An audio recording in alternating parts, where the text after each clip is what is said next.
Hello students, इस video में हम बात करेंगे वैल्यू ऑफ पाई के बारे में। पहले हम जानेंगे कि पाई को मैथमेटिकली हम कैसे डिफाइन करते हैं और उसके बाद हम पाई की वैल्यू को अप्रॉक्सीमेट करने की कोशिश करेंगे।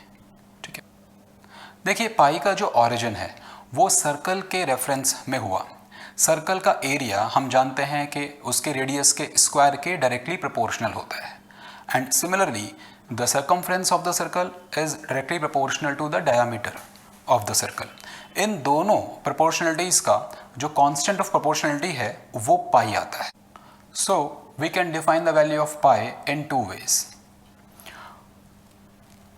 One of the way is that value of pi is simply the ratio of the area of the circle to the square of its radius. Means pi r square upon r square. It will give you pi. Secondly, we can also define pi as a ratio of the circumference to the diameter. Diameter is equal to 2r. So it is 2 pi r upon 2r, which again gives us pi. So these are two most fundamental ways of defining pi. Now how to approximate the value of pi? For approximating the value of pi, we need to first discuss about the inscribed polygon and the circumscribed polygon. दो तरह के polygons हैं ये, इनका मतलब क्या है? इस पॉलीगन को हम कह रहे हैं कि ये सर्कमस्क्राइब्ड पॉलीगन है क्योंकि ये इस सर्कल को बाहर से टच करते हुए निकल रहा है। इस केस में ये जो पॉलीगन है this is inscribed with in the circle, इसके अपने वर्टिसेस सर्कल के सर्कमफ्रेंस पर लाई कर रहे हैं। सो इस तरह के पॉलीगन को आप बोलते हैं इंस्क्राइब्ड पॉलीगन और इस तरीके के पॉलीगन को आप बोलते हैं सर्कमस्क्राइब्ड पॉलीगन। हमारी कोशिश होगी कि हम एरिया ऑफ द सर्कल को इंस्क्राइब्ड एंड सर्कमस्क्राइब्ड पॉलीगन के एरिया से रिलेट करें और वहां से अप्रॉक्सीमेट कर दें वैल्यू ऑफ पाई को। So let's first calculate the area of a circumscribed polygon. Okay, देखिए यहाँ पर मैंने ये एक सर्कल लिया है जिसका रेडियस r है और उसको सर्कमस्क्राइब करते हुए एक रेगुलर पॉलीगन बनाया है। फिगर के अनुसार यहाँ पर नंबर ऑफ साइड्स हमने 8 ली हैं, लेकिन जो डिस्कशन है वो कितनी भी नंबर ऑफ साइड्स वाले पॉलीगन के लिए एप्लीकेबल रहेगा। The only condition is that the polygon should be regular. Regular means all of the sides of the polygon should be equal. Okay, जितनी भी इस पॉलीगन की साइड्स हैं हम उतने ही नंबर ऑफ ट्राइंगल्स बना सकते हैं just by joining the centre of the circle to the vertices of the polygon. So we are having here n number of triangles and all of these triangles are equal in area. इसलिए अगर हमें इस पूरे polygon का area निकालना है तो हम इसको n times the area of one triangle भी लिख सकते हैं। किसी एक ट्राइंगल का एरिया कितना होगा? As per the simplest definition of the area, it is half into base into height. इस ट्राइंगल में आप देख सकते हैं कि इसका जो बेस है वो उतना ही होगा जितना कि पॉलीगन की एक साइड थी। Let it be A. The perpendicular length from the center to the base of the triangle, it is equal to the radius of the circle. So यहाँ पर height of the triangle comes out to be radius and the base of the triangle is equal to the side length of the polygon. Okay, so area is equal to n into half into base into height. Base is equal to a, height is equal to r. अब हमें इस a को in terms of r लिखना है। Okay, इसके लिए हमें थोड़ा एंगल्स का डिस्कशन करना होगा। हम जानते हैं कि एक सर्कल के सेंटर पे जो एंगल बनता है it is equal to 2 pi radians और we can also call it 360 degree. अगर हमने टोटल सर्कल को कंप्लीट एक सर्कल को n ट्राइंगल्स में n सेक्टर्स में डिवाइड किया है तो हर एक का जो सेंट्रल एंगल बनेगा वो complete angle divided by n हो जाएगा। अगर हम रेडियंस के टर्म्स में बात करें तो complete angle is 2 pi and hence the central angle of each of the sectors would be 2 pi upon n। तो यहाँ पर थीटा की वैल्यू 2 पाई अपॉन n है और ऐसा हर एक ट्राइंगल के लिए है। इस ट्राइंगल में जिसमें मैंने परपेंडिकुलर ड्रॉप किया है जिसकी लेंथ रेडियस के बराबर है वहाँ पर दो ट्राइंगल्स में ये स्प्लिट हो गया और ये दोनों ट्राइंगल्स सिमिलर होंगे, इसलिए जो एंगल होगा it will further be divided into 2 halves. ये जो ट्राइंगल है which is composed of the centre of the circle point A and point B, इस ट्राइंगल में ये एंगल 90 डिग्री है। This length is equal to the radius of the circle and this angle is equal to theta by 2. तो हम theta by 2 और r को use करते हुए लेंथ AB को in terms of r लिख सकते हैं। Okay, so in this case I can write tan of theta by 2 means इस एंगल का tan theta, इस एंगल का। So tan of theta by 2 will be perpendicular by base, so it would be length AB divided by the radius. Since this complete length is small a, hence the length AB will be a by 2. So I can write that tan of theta by 2 is equal to a by 2 upon r, and from here I can get the value of small a, and it comes out to be 2r tan of theta by 2. So substituting this value of a in this expression, I get the area of the circumscribed polygon is equal to n into half multiplied by a, and a is 2r tan theta by 2 multiplied by r. Calculating this value, I finally reach this expression, nr square tan of pi by n. Pi by n is simply the value of theta by 2. So this is the final expression for the area of a circumscribed polygon. Now let's calculate the area of an inscribed polygon. Okay.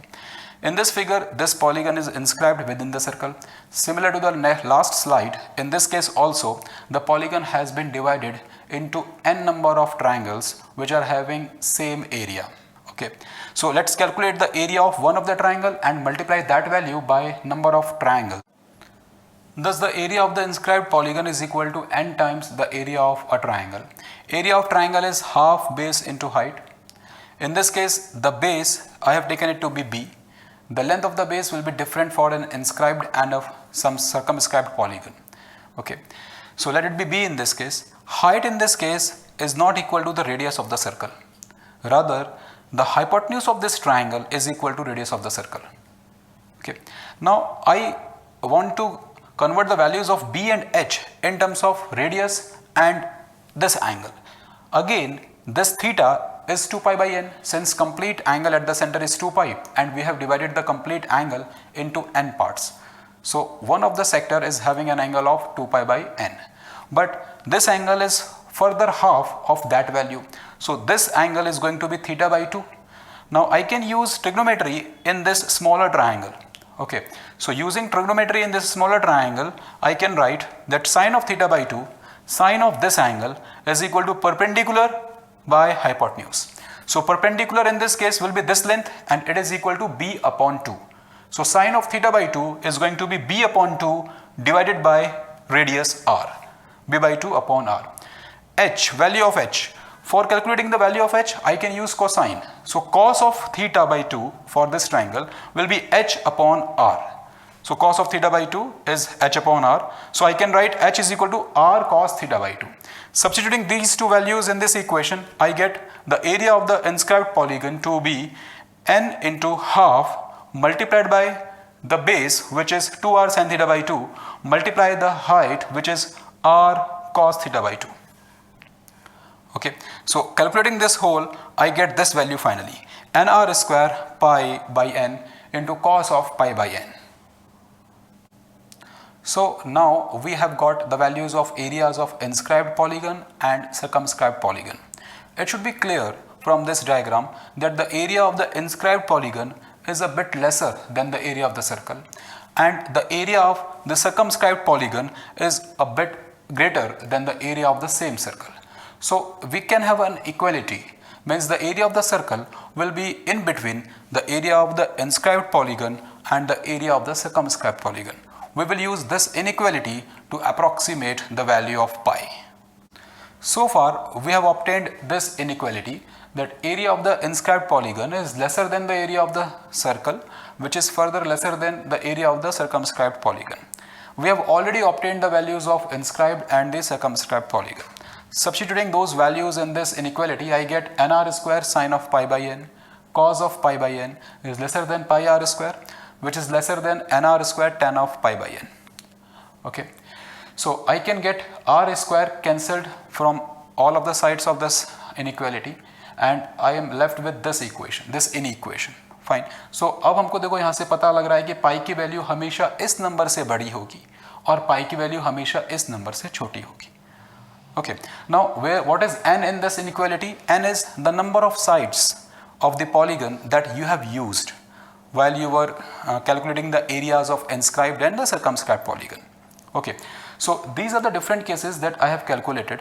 अब हम इस inequation में n की different values put कर कर देखेंगे कि ये इनइक्वेशन का नया फॉर्म क्या आता है. जैसे पहले हमने n की वैल्यू 6 यूज़ की. n की वैल्यू अगर आप 6 लेते हो तो pi by n will become 30 degree. So this would be 6 times sine of 30 degree multiplied by cos of 30 degree is lesser than pi, and it is lesser than n times, means 6 times tan of again 30 degree. तो जब हम ये value substitute कर देते हैं, calculate कर लेते हैं, तो मुझे मिलता है 2.598076 is lesser than pi and it is lesser than 3.464101। Means मुझे पता लग गया कि पाई की वैल्यू इस नंबर और इस नंबर के बीच में होगी। ओके, इस इंटरवल को और रिफाइन करने के लिए हमने n की वैल्यू को बढ़ा दिया। n की वैल्यू हमने 10 ले ली। तो जब हमने 10 वैल्यू यहाँ पुट की तो ये नंबर कैलकुलेट होकर आता है 2.938926 and this number is evaluated to 3.249196। तो आप देख रहे हैं कि पाई की वैल्यू के नज़दीक ये शिफ्ट हो रहा है और ये वैल्यू भी शिफ्ट हो रही है। तो पाई की वैल्यू को अप्रॉक्सीमेट करने के लिए हम दोनों वैल्यूज़ को पाई के क्लोज लेके आ रहे हैं। जैसे जैसे आप n की वैल्यू बढ़ाते चले जाएंगे तो ये टर्म बढ़ता चला जाएगा और ये टर्म थोड़ा सा कम होता चला जाएगा। तो दोनों ही टर्म्स पाई की वैल्यू को अप्रोच करना शुरू कर देंगे। जब हमने n की वैल्यू को 10 लिया तो 2.5 की जगह यहाँ पर आ गया है 2.9। ओके, हेयर पहले वैल्यू आई थी 3.46, नाउ इट इज 3.2। तो ये नंबर डिक्रीज होते चले जा रहे हैं, ये नंबर बढ़ते चले जा रहे हैं। तो पाई की वैल्यू रिफाइन होती चली जा रही है। जब हमने n की वैल्यू 50 लेकर देखा इसको तो यहाँ पर वैल्यू मिली 3.133330 एंड यहाँ पर वैल्यू मिली 3.145733। मीन्स पाई की वैल्यू इस नंबर से बड़ी होती है और इस नंबर से छोटी होती है। Okay, then we took the value of n to be 1000। I got these two values and finally I took n to be 5000 and I got these values. So as per this table, the most refined value is 3.141591. The value of pi will be greater than this value and it would be lesser than this value. Means this is the most refined interval if I take n equal to 5000. जैसे जैसे हम n की value को बढ़ाते चले जाएंगे वैसे वैसे ये इंटरवल और छोटा होता चला जाएगा दोनों ही साइड से। Means from the lower side, lower limit of the interval and from the higher limit और upper limit of the interval हम पाई की वैल्यू की तरफ बढ़ रहे होंगे जैसे जैसे हम n बढ़ाते चले जाएंगे। आप यहाँ पर देख सकते हैं कि जो नंबर ऑफ डेसिमल डिजिट्स हैं पाई की वैल्यू में उनको हमने रिफाइन कर दिया है। सी, जब हमने n की वैल्यू को लिया था 50 तो उस केस में 3.1 हमें इधर से भी मिला था और 3.1 हमें इधर से भी मिला था। So taking n equal to 50, I can get the value of pi correct up to 1 decimal place. First decimal place तक वैल्यू फिक्स हो गई बिकॉज यहाँ पर भी 3.1 है, यहाँ पर भी 3.1 है। सेकेंड डेसिमल प्लेस पर यहाँ 3 आ रहा है, यहाँ पर 4 आ रहा है, तो कंफर्म नहीं है कि सेकेंड डेसिमल प्लेस पाई की वैल्यू में क्या होगी। उसको कंफर्म करने के लिए थोड़ी सी और ज़्यादा इसमें प्रेसिजन लाने के लिए हमने n की वैल्यू को बढ़ाया। जब मैंने n की वैल्यू को 1000 लिया तो वैल्यू 3.141 यहाँ तक कॉमन आ रही है, 3.141 in the lower limit as well as the upper limit. तो n की वैल्यू 1000 ने हमें पाई की वैल्यू के 3 डेसिमल प्लेसेस कंफर्म करा दिए। तो पाई की वैल्यू में जो पहले 3 डेसिमल प्लेसेस हैं वो डेफिनेटली 141 ही होते हैं। फर्दर अगर हम इस चीज़ को रिफाइन करें और मैंने n की वैल्यू जो 5000 ली तो मुझे मिला कि पाई की value 3.14159 and upper limit is 3.14159 again. The difference is यहाँ पर 6th डिजिट 1 है, यहाँ पर 6th डिजिट 3 है। तो इस लास्ट केस से हमें पाई की वैल्यू के पहले 5 डेसिमल प्लेसेस एक्यूरेट मिल गए। अगर हम इस n की वैल्यू को फर्दर बढ़ाते चले जाएं, 10,000 ले लें, 1 लाख ले लें, तो हमें ज़्यादा नंबर ऑफ डेसिमल प्लेसेस तक पाई की एक्यूरेट वैल्यू मिलती चली जाएगी और इस प्रोसेस में कोई लिमिट नहीं है।